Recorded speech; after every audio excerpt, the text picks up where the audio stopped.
Bismillahirrahmanirrahim. Assalamualaikum warahmatullahi wabarakatuh. Waalaikumsalam warahmatullahi wabarakatuh. Sebelumnya saya akan ucapkan banyak terima kasih buat teman-teman yang selalu membantu, dan terima kasih juga buat Bapak Merja yang selalu sabar membimbing. Selama ini saya tuh termasuk orang yang salah satu yang beruntung ya Pak.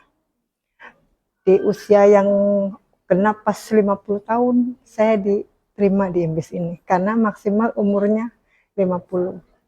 Saya tuh bersyukur ya Allah, itu rezeki terbesar buat saya.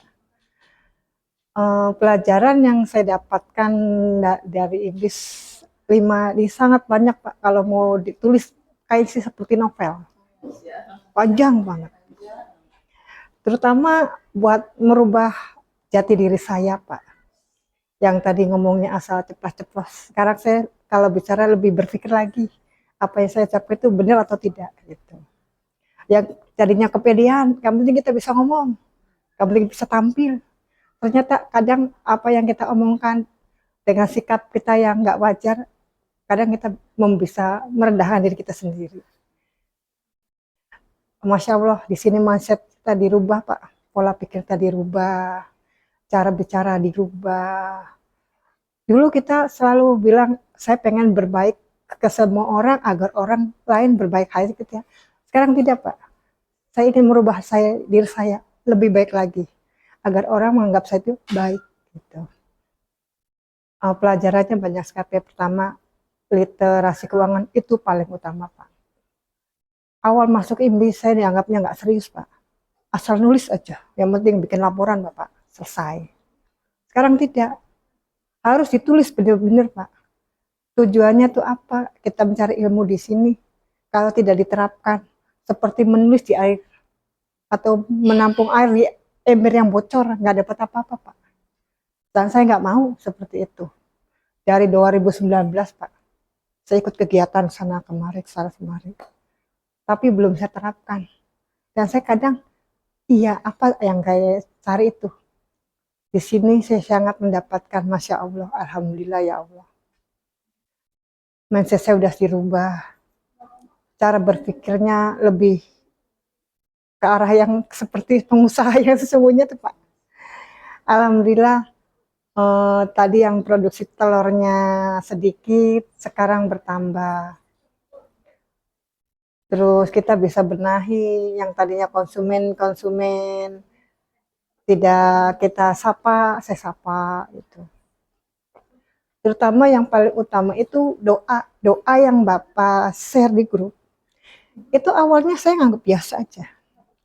Ternyata kalau kita pahami, itu doa tuh benar-benar buat kita deket. Siapa sih yang ngasih rezeki buat diri kita? Mau penghasilan atau yang lainnya itu? Pasti Allah Pak. Kita kadang capek sendiri Pak, kejar ke sana kemari, ke sana kemari, mencari omset yang tinggi. Tapi kalau kita nggak deket, jauh sama yang di atas sama Allah, kadang kita capek, kita tidak mendapatkan apa-apa. Kebahagiaan pun tidak.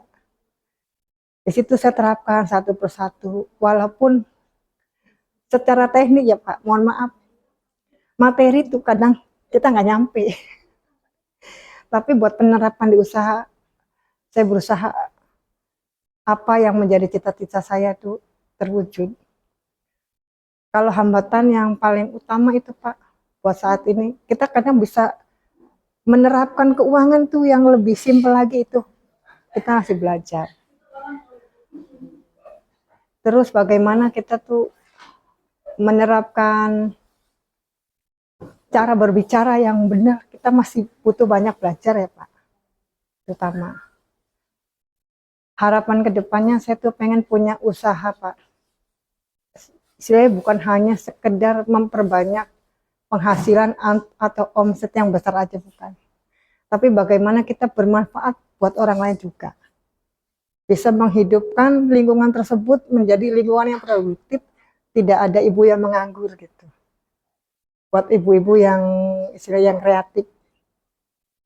Saya tuh pengen punya cita-cita tuh, banyak cita-cita tapi yang cita-cita terbesar saya adalah mencari rumah makan yang berbahan dasarnya itu dari telur asin. Biar kita tuh nggak capek kelalang keliling kemana-mana, Pak. Kemarin ada temen yang nge-share, itu telur asin mentah, itu diekspor, Pak. Karena yang diambil merahnya aja, Pak. Dibikin apa? Saus. Itu, makanya saya tuh berpikir langsung ke situ. Masya Allah, saya nggak pernah berpikir ke situ. Dan pelajaran yang paling saya sukai, Pak, itu PSC yang mana? Itu karena kita menganalisa, semua dianalisa. Baik sikap kita kepada konsumen, terus penghasilannya buat karyawan, ditambah manajemen yang belum saya pahami. Ya setidaknya saya tuh masih banyak belajar, Pak. Terus terang, masih banyak belajar. Dan saya ucapkan banyak terima kasih buat teman-teman. Jangan sungkan ya kalau minta dibantu. Nah, suka tanya ini, suka tanya itu. Terima kasih juga buat terapi yang suka bantu.